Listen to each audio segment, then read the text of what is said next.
Hey,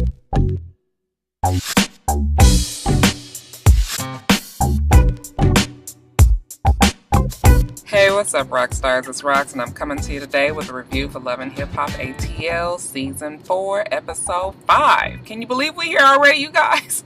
Time is flying by. Let's get to it, shall we? Alright, you guys, first up, Tony and Kalina. I guess Mona says she ain't finished bringing up the new yet. Well, they not really new. We remember them from last season, and they are back again this season. Only took 5 episodes to get here, y'all. Kalina, y'all, we found out at the end of last season that she was pregnant, and she's about ready to drop the load, okay? She was pretty pregnant. I thought she looked really nice, except for them damn confessionals, y'all. Like I thought we learned last season with Kalina. They had her looking like Rudolph the Black-Nosed Reindeer. Look, she actually was better when she was on her regular day-to-day. Maybe did she do her own makeup when she was going to the hospital, y'all, to have this baby? Because maybe she need to do her own damn makeup and quit fucking around with the ones that do it for the confessional. Anyway, y'all, their story this season is, well, you guys know that Tony, he has a little bit of running in him every time she get pregnant, okay? We heard about it last season when she was pregnant with the first baby, okay? Now that she got this new one coming, Tony has a special proclivity to hanging out with some shady-ass dude named Kevin. And for whatever reason, when he hang out with Kevin, the nigga stay out all night. He don't come home to be there for his pregnant ass wife. And yeah, he seems to fall into random pussies and cheats on his damn wife. Kalina is not trying to hear this new get rich scheme that Tony then came up with. Now, granted, she about to have a baby, y'all, meaning that they about to go to the hospital. And Tony decides to lay it on her just now that what he wants to do is take all of their savings and drop it into some fucking club with said Kevin. Now we find out that they done bought a house, they done closed down their studios, and the money is coming in pretty good. But yeah, I was just like, Mona, for real? Okay, now we had this same kind of foolishness with Peter Guns and Amina. She about to have a damn baby, and he come laying this new. I was just like, y'all a fucking mess. Okay, so yeah, Kalina, she don't know what to think. She's stressed out, you guys. She don't have no #1 hit on the radio, and like I said, money is good, but why blow it? And you know, she about to have a goddamn baby. Okay, you ain't got time to be sitting up here discussing shit when you in that kind of pain. The anxiety level is super high. You about ready to chop off your goddamn arm if it means that this pain will go away and this baby will fucking come out. Okay, so yeah, I ain't sitting up here trying to make life decisions with my fucking husband when I'm about to have a goddamn baby. I was just like, Mona. Like I said, they was at that table like, I'm gonna say that we gonna take all our money and drop it in the club. Will that help? Is that gonna keep us on the show, Mona? Now, after she had a baby, you guys, and we get the strangest motley crew of people over at the house. She got Mimi, Carly Red, and Jessica Dimepiece. Okay, people that we normally didn't see her hang. Well, she did kind of hang with Carly a little bit, but yeah, it was just strange to see Mimi there. I wasn't getting the connection, but I guess Mona got it cooked up some kind of way. Yeah, Kalina, as soon as she get her eye on Jessica Dimepiece, this bitch can't think about nothing else, and she was just stressed about this money and Tony and him not coming home and everything. As soon as Jessica walked up there, honey, all that just went. It was a distant memory. That goddamn Kalina was so smitten by the ass-tacularness of Jessica Dimepiece. Okay, the bitch couldn't concentrate on shit. I was just like, Kalina, wasn't we just talking about the $70,000 that your man was fixing to blow? Okay, shit. If Tony knew like I knew, what he would do is parade a whole bunch of big booty, pretty strippers up through that house 24/7. The ones that's ovulating, so that Kalina can go around, sniff their ass, and stay super distracted. If they look, Tony, you would have it made if you do that, bro. I'm just trying to help you out. Now, you guys, Carly, she is mad that Rashida came down to her store with the fool of fucking niggotry. And she just feels like she needs to sit down and talk to Rashida and get this shit together because, you know, she ain't never had no problems with Rashida. She don't understand where it's coming from. And so Rashida, she get all dressed up in her camel. That seems to be her color these days. And for whatever reason, y'all, Rashida has fixed it in her mind to believe that the confrontation that happened last week was all Carly's fault, y'all. She on that same bullshit that Mimi was on last week when she thought we was co-signing on the foolery. So, you know, they sit on down and Carly was just like, yeah, you know, I don't really understand where all that was coming from. And Rashida was just like, well, you know y'all was friends and you didn't do that right. And Carly was just like, yeah, but the whole way you did that shit was foul. And Rashida was just like, well, I always felt like you guys needed to talk. Carly was just like, yeah, but you didn't came down there on some talk tip. Bitch, you came down there on some I'ma whoop this bitch ass tip. Shit, y'all came down there like you was ready to get him up. And Rashida was just like, no, we didn't come down there like that. And your old girl with the pink hair, she the one that was turning up. Carly was just like, she was reacting. She wasn't trying to start no shit with you guys, but you know she was gonna show enough finish it if she had to. Y'all know how I feel about strippers. I was gonna put my money on Jessica Dime Piece because you know what they say, strippers fight to the fucking death. So, you know, Rashida, she was just like trying to put 20 on 10 and trying to make it seem like it was all Carly's fault. Carly was just like, look, I have been to all of your events. I've always been supportive. You ain't never got no problems for me. Why can't you do the same for me when you come to my shit? And, you know, Rashida ain't had no answer for that. So she goes to the what we always do when we feel like we got to tell a bitch something. Look, Carly, I got kids. Carly's like, shit, I got kids too. And I got $1 million business. And Carly gonna say, I got $1 billion business too. I said, no, bitch, you got 1 billion businesses, bitch. You ain't got no $1 billion. But whatever, you know, we ain't gonna, look, we ain't splitting hairs today because y'all know what? Got a little nasty taste in my mouth because something tell me I'm about to agree with Carly Red. And what the fuck is the world come to when I'm agreeing with Carly's ass? But yeah, Carly was just like, bitch, I guess I see who my goddamn friends are, okay? Rashida was just like, yeah, you ain't even got to worry because don't nobody even take you seriously and don't nobody even like you and they know that you messy. All of that is fine and good, Rashida. But the biggest fucking mess sitting here right now at this here bar is you. Ain't no reason for you to be this mad. You are being extra backstabby to this girl. Ain't did shit to you. That shit should be between Erica and Carly Red. So yeah, y'all. I don't even know how to feel, you know, feeling like. But I think I was totally on Carly Red's side, y'all. Strange. But whatever, they arguing, y'all. They get up, they argue all the way out to the front. Rashida got the nerve to call out AARP and say some shit about her age, and I was just like, now, Rashida, I know good and goddamn well you ain't trying to go here with it. Bitches be forgetting that whole first fucking season, people gave you the blues about them damn bags under your eyes, okay? Now, it wasn't me. It was not me. But yeah, some people was talking about how fucking old you look too, so girl, don't even go there. A little small part of me did want Carly to bust a bitch in the head, but you know she ain't gonna do that, y'all. Neither one of them about that life, so I was just over that whole conversation. Y'all, Nico and Margot, so they setting it up how Margot is going to come in because at the end of the show we saw that she's going to probably tell Jocelyn next week about what Nico has told her. And what Nico has told her, now first of all, y'all, let me tell you, they showed Nico and Margot. Nico got his fucking Best Buy beanie on, okay, I guess this nigga on his break. And that goddamn Margot got the fucked up Beyonce bangs and the bitch got the nerve to have that shit in orange. Nigga, these bitches stop right here. I said, bitch, not the fucking orange. Y'all know she was in that mirror trying to cut and cut and cut. And next thing you know, them motherfuckers was way up here. I don't know what made her do that. And then she acted like she didn't know that the fucking camera crew was coming over that day. It was like they knocked on the door and she was just like, oh shit, is that today?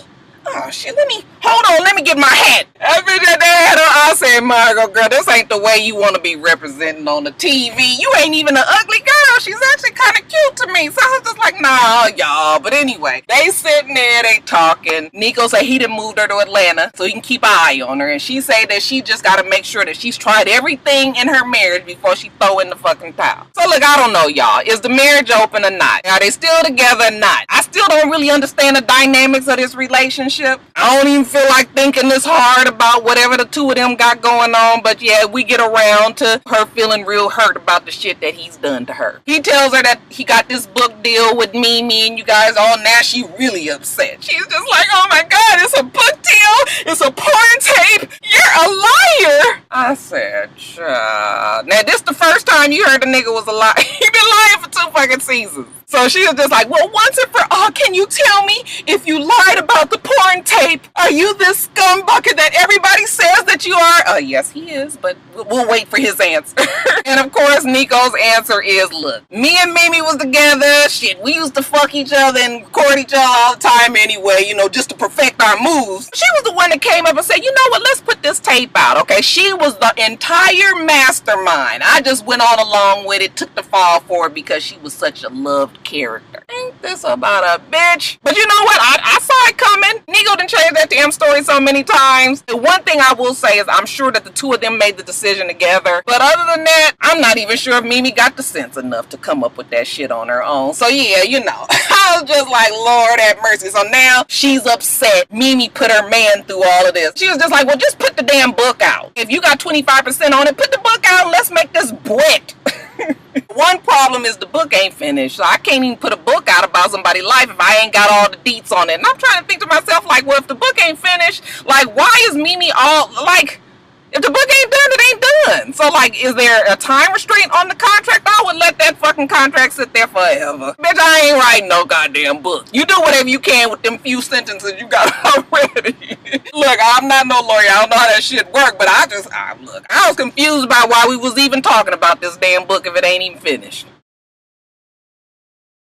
Okay, y'all, Erica and Merlot says, look, he takes care of E-Money. Erica says that he doesn't. Scrappy says, look, we had a damn agreement. We wasn't going to be in no damn child support or nothing. That I would take care of whatever the baby needed. You know, she would take her. I would take care of her. You know, we just had this agreement. And Erica was just like, we ain't never had no agreement. He ain't paid child support in over 2 years. And he was just like, fuck, half that time we was engaged. And she was just like, we wasn't engaged at that time. I was just like, okay, well, memory serves me correct. Yes, you guys was engaged 2 seasons ago. Okay, but like I said, we ain't gonna split hairs. We ain't gonna do it today. It was just a fucking mess. Okay, they was arguing back and forth, and the lawyers was arguing back and forth, and the shit got so ratchet up in there that, you know what, Erica had to be the one to say that we need to keep a level of professionalism. Erica, you guys. That's to let you know how much foolishness is going on at that table. So, yeah, I guess they couldn't come to no agreement. And like Scrappy said, y'all, they going to court.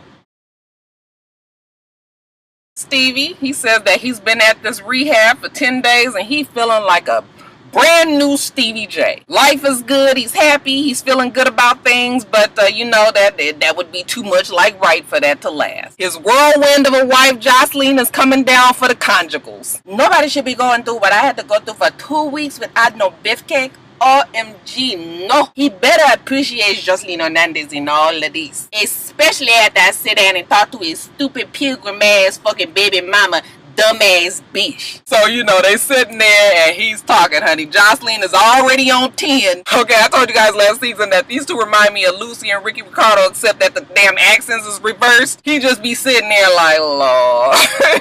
He's just like, be nice. No, I was being nice in the beginning. I'm having a conversation with her and then she started acting like Stevie J was just like ignoring her, like, you know, he started doing this little chant. Stevie, shut the hell up. First of all, she was just like, you need to apologize to me. Plus, Stevie already told me that you was going to apologize to me. And you know good and damn well I ain't never said that I was going to apologize to that bitch. Fuck that bitch.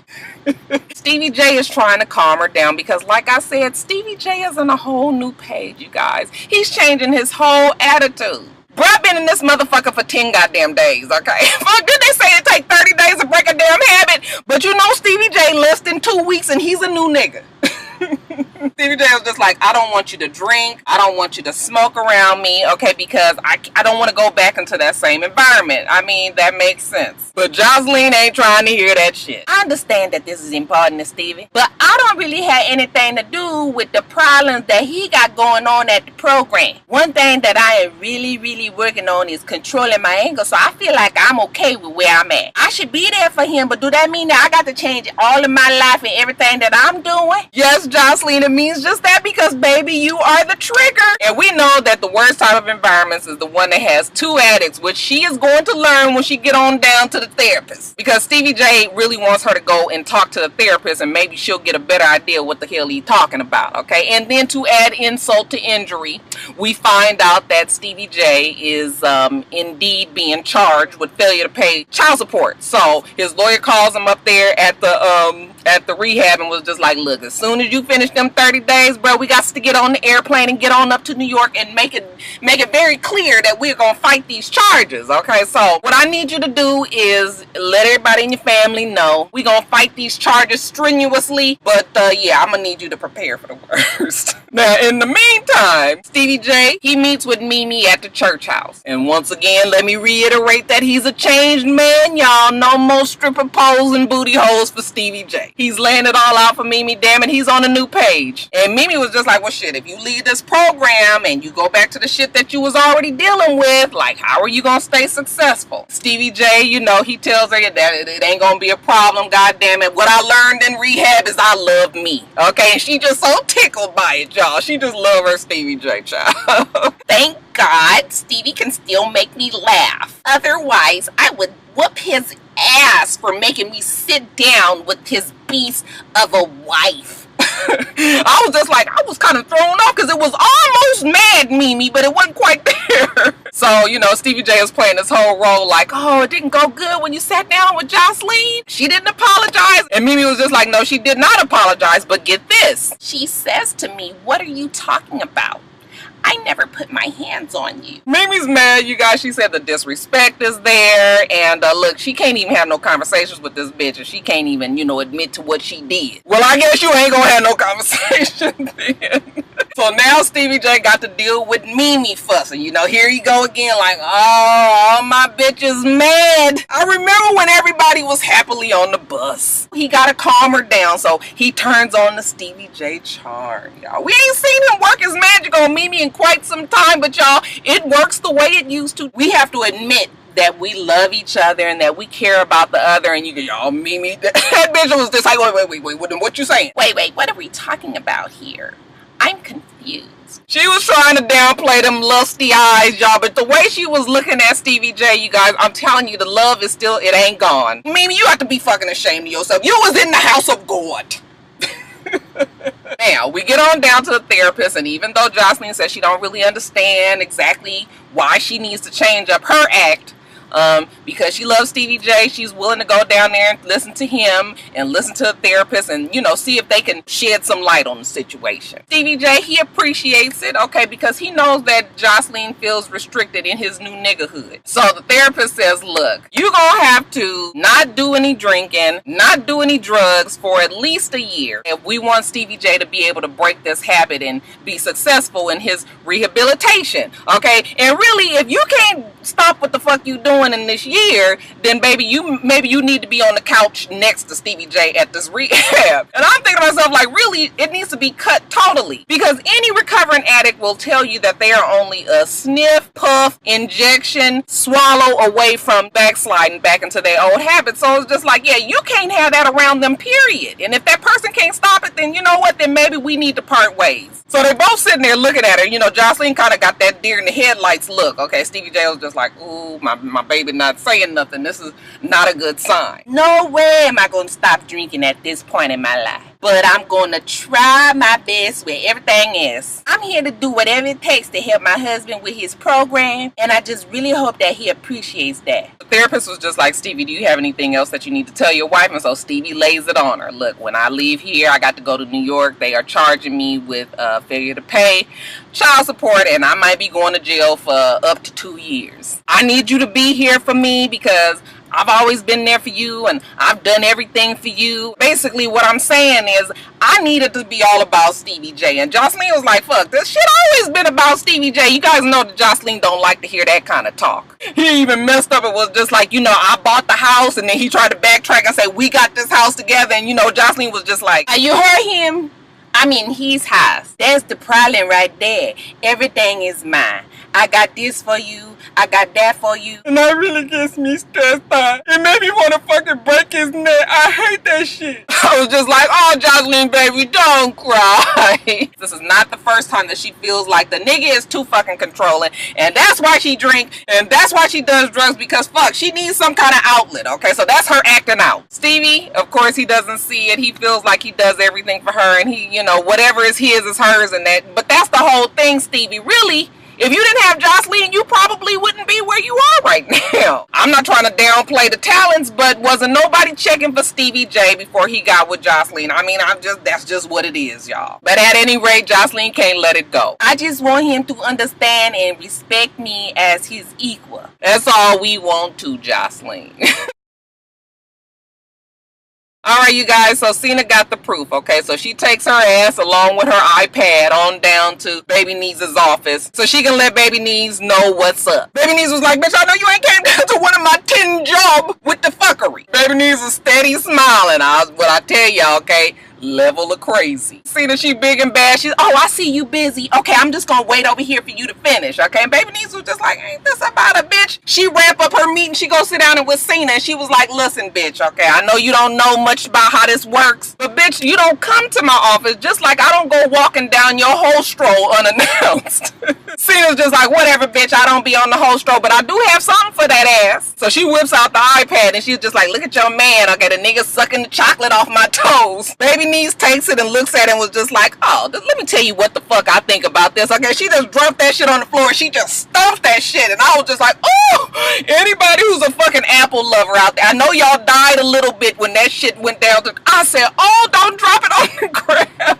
Shit, anytime I drop my damn phone, I'll be like, man, my heart must beat about 50 times between the fall from my hands to the goddamn floor. So I was just like, oh, you ain't gonna do the iPad like that, are you? Or whatever. Cena seems to be happy with what she's done. Okay, so she was like, I'm gonna get on out of here. I was like, bitch, that's what you best do. Because I told y'all, level of crazy.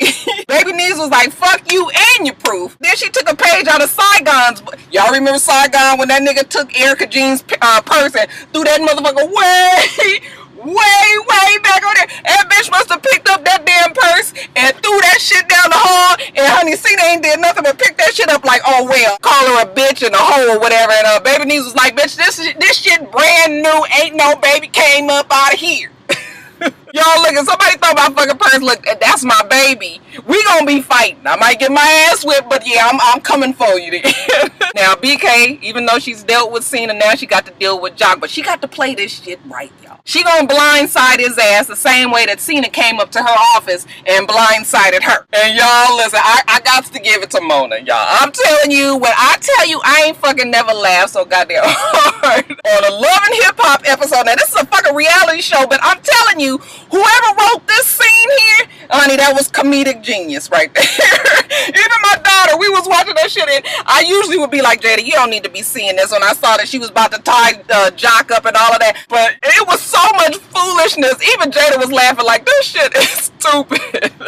When Baby Nees came out with the fishnets, I said, bitch, you ain't fixing to do it to us like that. That bitch's titties was all pushed up. You know, it's strange because she's not as big as she was last season, but she's very top heavy, so it makes her look bigger. But when she was in the fishnet, surprisingly, she didn't look that big, but it was just, all this was a whole bunch of girth and width. So she tells him that she gonna tie him up, okay? So she got him all straddled across the bed, okay? And, you know, she feeding him strawberries, and she's all this, you know, how you feel about that, baby? She's all talking and shit. She climbed her big ass on top of him, and she was just like, oh, okay, while we here, how about I show you what I saw earlier today, okay? So she whip out the damn iPad, and I was like, I thought you smashed that motherfucker. See, there's a hole in the story mode, but you know what? Again, we ain't gonna be splitting hairs. Of course, Jock's face changes and his voice changes, and all of a sudden it's sort of like, okay, Baby Nees, stop playing, you know, let me go. This is exactly why I don't like being tied up. This is exactly why. Because you just don't never know where a nigga's head is at. And because I had one bad experience, I ain't even gonna tell y'all, I'm gonna just let you know my husband played too fucking much. Or whatever, y'all. He was set up, and then Baby Nees, when I tell y'all, level of crazy, all of a sudden she was just like, when I think about how I've been there for you and how I've done stuff for you, and he was just like looking like, baby, what you doing? Like, you don't let me go? Quit playing. He said his ass was drugged. He says his ass was set up, and that he didn't go all the way. I was just like, now, Jock, now, I know you don't think anybody gonna believe that, but anyway, that bitch was hitting him with the goddamn belt, just like, pow, pow, you know, he just sort of like, one of them hits looked like they contacted a little bit more than they wanted to. That nigga was just like, all right now, y'all ain't told me this bitch was gonna hit me this hard. Y'all, that shit was so fucking funny. And then, of course, after she finishes, Jock tells us that he was turned on, okay? And I guess that makes sense considering the nigga always talking about how much of a freak in the bed and everything he is or whatever. Baby Nees tell him that she still love him, but she gonna leave his ass tied up there. And y'all, I tell you, I ain't never fucking laughed so much, you guys. We gonna give a hand clap for Mona, y'all. That shit was fucking hilarious, okay? Bravo! Should I say VH1? right, you guys, let me get off of here. You guys remember to rate, comment, and subscribe to the channel. I'm itsrox. The channel is for itsrox, and everything else I do will be in the bottom bar. All right. So I hope that you have a wonderful, wonderful rest of your day, and I plan on doing the same. Until next time, rock stars. Bye.